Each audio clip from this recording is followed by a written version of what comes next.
We are beginning preparations for Week 11 of the 2023 season. The Dolphins hosting the Las Vegas Raiders. So here's your primer on the Las Vegas Raiders, Miami's next opponent in this season. You are Locked On Dolphins, your daily Miami Dolphins podcast. Part of the Locked On Podcast Network, your team every day. All right, Miami, welcome to another episode of Locked On Dolphins. It's your team every day here on the Locked On Network. I'm your host, Kyle Krabs, a lifelong Miami Dolphins fan, host of Locked On Dolphins, co-host of Locked On NFL Scouting. You can find our shows on YouTube or wherever you listen to your favorite podcast. Special tip of the cap to our everydayers, because it is your team every day. We don't just say it, we live it here on the Locked On Network. Today's episode is brought to you by LinkedIn. LinkedIn Jobs helps you find the qualified candidates that you want to talk to faster. Post your job for free at linkedin.com/LockedOnNFL. That's linkedin.com/LockedOnNFL to post your job for free. Terms and conditions apply. The Raiders, we are shifting focus. The Las Vegas Raiders, the 5-5, surprisingly 5-5 Las Vegas Raiders, are the next team on the docket for the Miami Dolphins. And the objective here is to kind of set the table. We'll do crossover Thursday, and we'll talk about a game plan to beat them like intimately. But know your opponent first. The Raiders are in second place in the AFC West, which is a big-time surprise when you consider who their identity pieces are, what their performances have been like this year. And I think that's probably the first place we should start. Offensively, Raiders bring in Jimmy Garoppolo this offseason, experience with the Josh McDaniels system and the Patriot way. And he's benched because he has guaranteed money for his contract long-term. And the Raiders very clearly have made a decision that they are going to transition away from all of the investments and decision and the direction of Josh McDaniels, who was fired after a 3-5 start. Now, Antonio Pierce is the interim head coach. The Raiders have won their last 2 football games. We'll talk a little bit about the schedule, but before we do the schedule, let's acknowledge who like the cornerstone players are for the Las Vegas Raiders. Who are the players to know? Colton Miller, their offensive tackle, is one of the better offensive tackles in the game. He was a first-round pick out of UCLA. He's been banged up. He was doubtful last week with a shoulder injury. I believe Jermaine Illuminor, a name that's familiar to Dolphins fans because he was one of the guys in the camp competition, I believe, in 2022, and then did not make the team and goes to Las Vegas and started reasonably well at right tackle for them down the stretch. Held down the left tackle spot for the Raiders last year or last week. Josh Jacobs, running back. Of course, this is a player the Dolphins were rumored to have called on in the offseason. He's on the franchise tag. Josh Jacobs was the league's rushing champion last year. And he is averaging 3.3 yards per carry this season. Now he's getting volume. He has 186 touches in 10 or 186 carries in 10 games. So it's 18.5 carries per game. And then he's also caught 30 passes on 45 targets. He is the only player on the Raiders team to touch the ball more than 57 times. And he has 216 touches, 4.1 yards per touch, 3 fumbles this season. So Josh Jacobs on a prove-it franchise tag year has not had the kind of season that replicated what he put together last year down the stretch in the first year of Josh McDaniels, when he had 393 touches for 2,053 yards from scrimmage, 1,653 rushing yards, 97.2 yards per game, led the league in rushing per game and led the league in total rushing. He's always been a volume guy.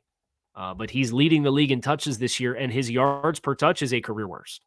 That tells you a little bit about how the rest of the offense has gone. Now, I think if the Raiders are looking for a silver lining, the last 2 weeks without Josh McDaniels, Josh Jacobs has shown more life than he has all season.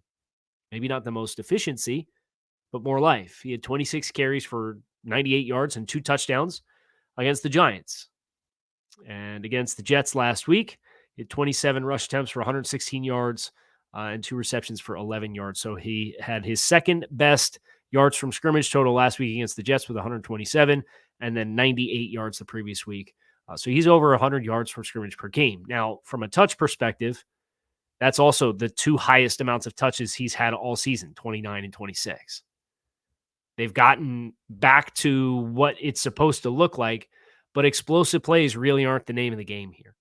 Now, you can get explosive plays in the passing game courtesy of Davante Adams, their star wide receiver, who has 98 targets, and that's 50% more than any other player on their roster. Jacoby Myers, former New England Patriot, big surprise. The Patriots, formerly the coach of the Raiders, Patriots coach Josh McDaniels went out and got former Patriots to come in and run the system.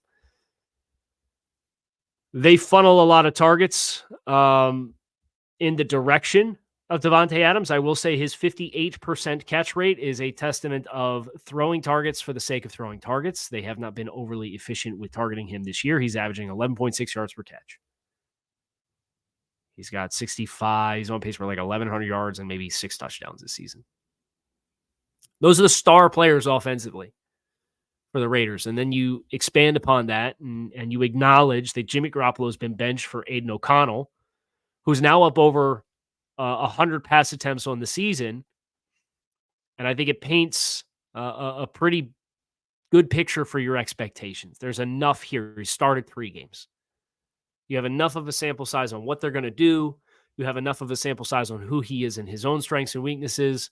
We could talk a little bit more about that, but I do want to talk about the defensive side of the ball because if you're talking cornerstone players, it's Max Crosby, and that's it. This is one of the best. If I had to put him on the stratosphere, he's probably a top 20 player in the league, regardless of position.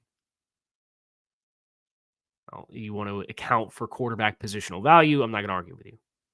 But if I'm frankly just listing, hey, who are the top 20 players in the NFL? Max Crosby's on that list. He is a stud. Now, the good news for the Dolphins are banged up front, but they're going to have both tackles.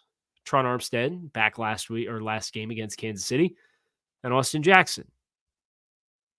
What you have inside of both of those players is a little bit more of a question. But nevertheless, Max Crosby is the name to watch. They have some other nice players. They have a top 10 pick in Tyree Wilson, who I would not classify as a nice player. I think he's enduring a rough transition to the league.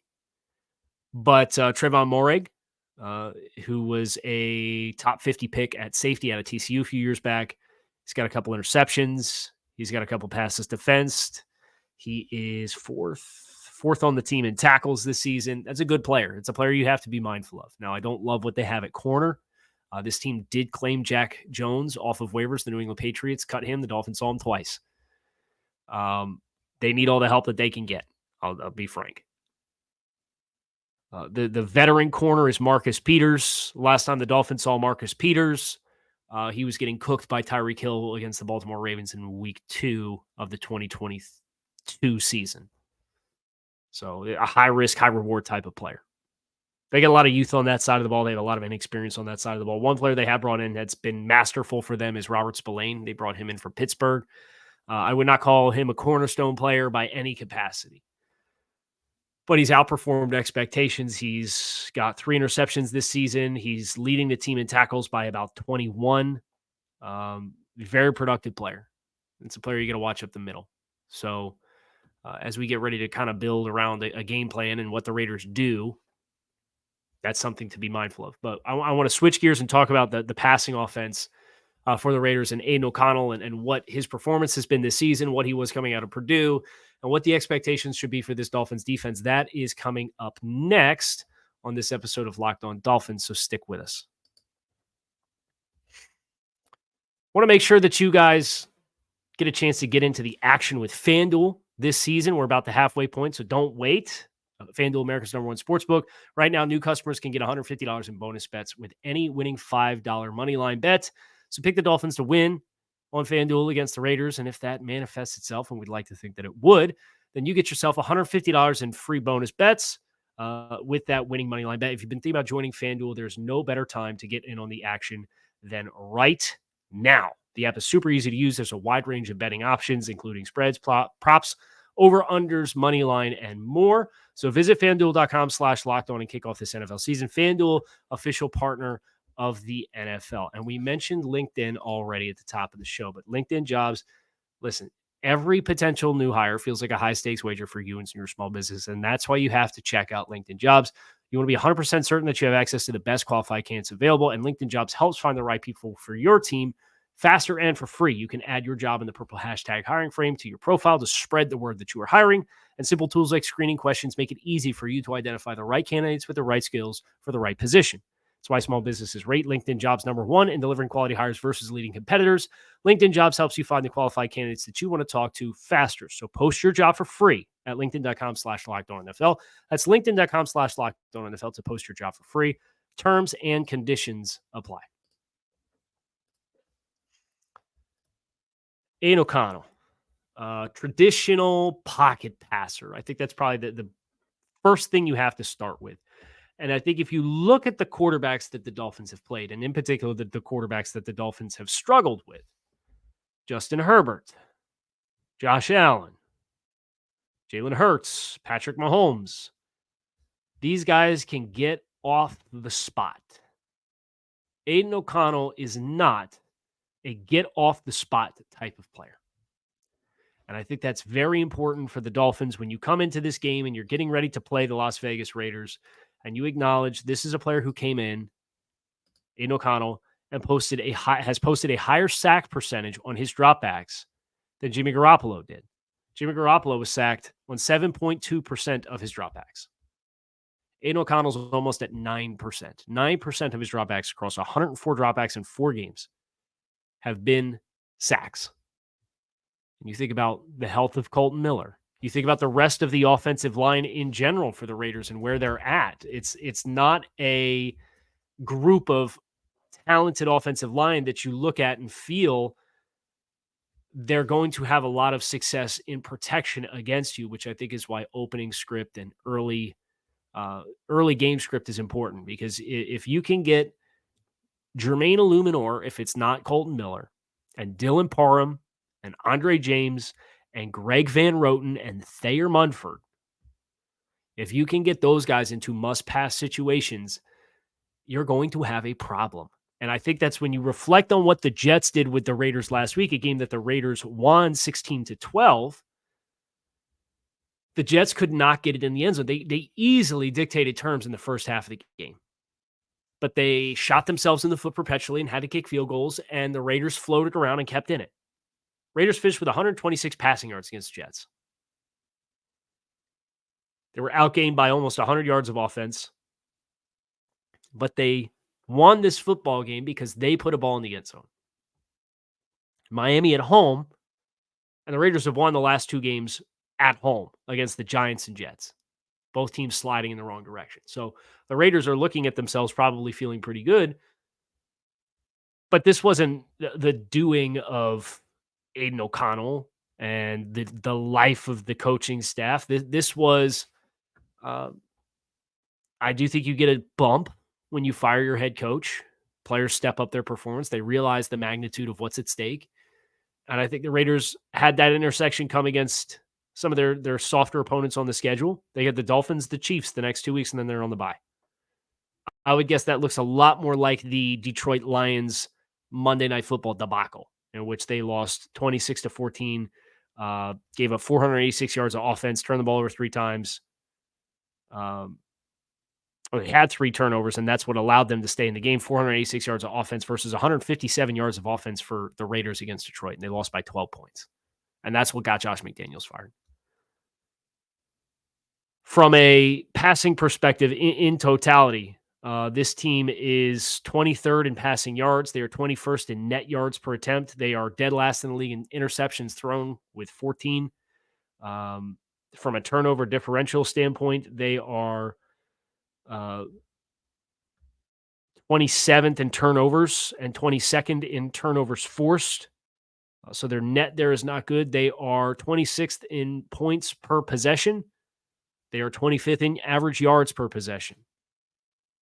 They do not possess the ball. Their turnover percentage offensively is the worst in the league, 17%. 17% of drives, turnovers. You got a quarterback in his 3rd start on the road, 4th start in the road. It's Vic Fangio, Jalen Ramsey, Javon Holland, Xavier Howard, Bradley Chubb, Jalen Phillips, Christian Wilkins, Zach Sealer, David Long, Kader Kohu, the group. Your expectation defensively is that you really have your way with this football team. In the last 4 games that the Raiders have played, they have not eclipsed 275 yards of offense, 3 of those 4. The only time that they did was against the Giants. And they successfully ran the ball. So I get you got Devontae Adams. I get you got Josh Jacobs. I think there's a clear talent discrepancy in the trenches when the Raiders are going to have the football that the Dolphins and their defense at home. I have very high expectations for. This is the kind of game that I think you get through and it kind of skews the needle and gets you back to probably where you should have been all season long in some capacities. Can you have the big turnover influx? The Raiders have had 4 games this year where they turned the ball over 3 times. Could this be number 5? The Dolphins have not had good turnover fortunes. They themselves are -4 in turnover differential this season. They're 23rd in the league defensively. They only have 9 turnovers forced. It's been tough sledding in that regard. They're obviously very high up there in sacks. I would expect that to continue. I would expect if the Dolphins score 10-plus points in the first quarter, this game's going to be trouble for the Raiders. As I'm not going to sit here and say that's exactly what's going to happen, or I'm not going to sit here and guarantee you a win, because you have to avoid those letdown type of games. And we're going to look at some of those letdown type of games because they exist for everyone. And the Dolphins' job the next month of this season is to avoid them. You have to do the thing that you've been criticized for doing all season long, which is when you play teams that you are definitively better than from a talent standpoint, you have to win those football games. If you do that, it's going to take this season into a stratosphere conversation that Dolphins fans are not used to having. We'll talk about that next here on this episode. Locked On Dolphins. Stick with us. But before we go any further, I want to make sure you guys have the opportunity to hear about PrizePicks, the largest daily independently owned fantasy sports platform in North America. The easiest and most exciting way to play DFS because it's you against the numbers, not you against thousands of other people, including pros and sharps. You pick more or less on 2 to 6 player stat projections, and you can watch your winnings roll in. If you can hit a 6 stat projection pick, you can win 25 times your money. 25 times your money with PrizePicks. I'm all about good investments and return on investment. And 25 times your money for a selection that you can make in a few seconds from your phone with just a few taps. And they have Apple Pay to make sure that you're always funded and you can stay in the game. It's always funner to watch these games when you have something at stake for yourself. That's self-explanatory when you're watching the Dolphins, but what about the rest of the slate? You can use PrizePicks to make sure that you're maximizing your football watching window and having a chance to win money along the way. So you can go to prizepicks.com/LockedOnNFL and use code LockedOnNFL for first deposit match of up to $100. That is prizepicks.com/LockedOnNFL and use code LockedOnNFL for first deposit match of up to $100. The Dolphins leading this division at 6-3. Are a team that their next 5, they're going to be overwhelming favorites in. Pretty confident in saying that. And they very well could be favored at home against the Cowboys. Raiders, at Jets, at Commanders, Titans, Jets. You're going to be Vegas is going to like you a lot. And the Dolphins over on FanDuel, they're up to, I think, -12 was the last that I had seen as far as the spread for this game. And it had started at 10. So the Dolphins had a lot of money that came in and was riding on them in this contest to have a lot of success. I'm getting the updated. It's 12.5. Okay, so it's even higher than the last time we said. It started at -10. It's gone 2.5 points further in the Dolphins' direction. Odds makers in Vegas is betting the Dolphins win this game by 2 touchdowns. Okay?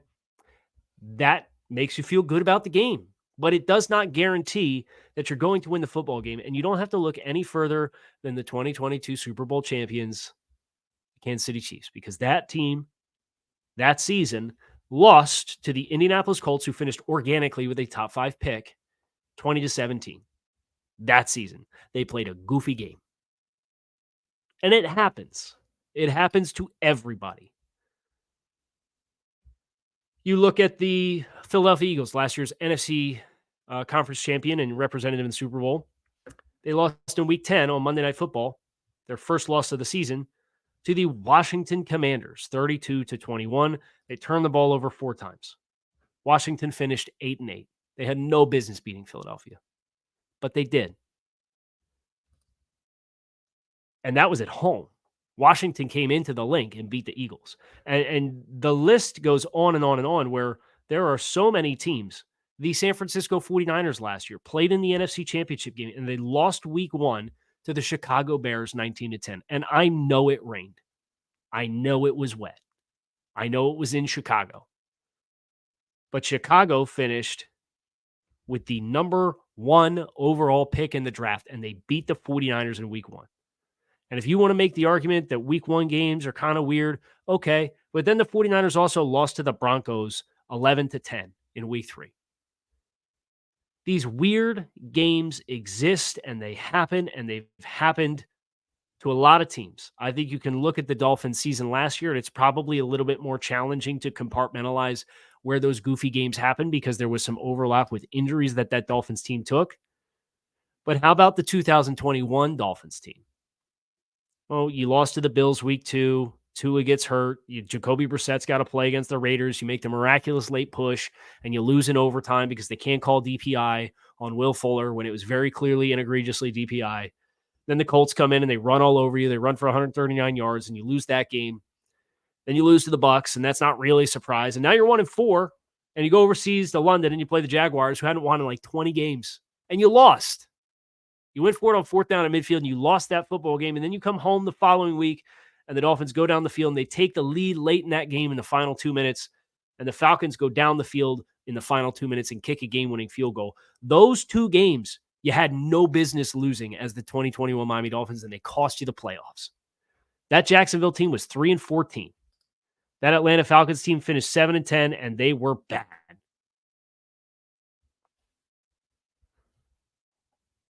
So Miami, we look at the Raiders. We could talk all we want about the expectations, but for this football team coming out of the bye, this is a paramount game for Miami. This is a high leverage position because you can put the stress on the other teams. And if you look across the other teams in the AFC East, you start to see the cracks. The cracks exist. The Bills just fired their offensive coordinator. It wasn't his fault they had 12 on the field on the missed field goal at the end of the game. The Bills, from an efficiency standpoint and from most metrics offensively, are one of the better offenses in football. Is some of that skewed because they scored 48 against the Dolphins team that was missing a few key players and the Bills ran them out the building? Maybe. But they at 5-5, losing to the Broncos and losing to the Patriots twice in a 3-week stretch, the Bills fired their offensive coordinator. If you don't think there's pressure inside that building, I don't know what to tell you. And the Bills are sitting here looking at a game this week against the Jets, and then they got to play the Eagles and the Chiefs. They got 5 losses already. Heaven help them if they lose to the Jets. They could be sitting here looking up, and they could be 5-8. The Dolphins collecting the win and putting the pressure on them going into that schedule is paramount.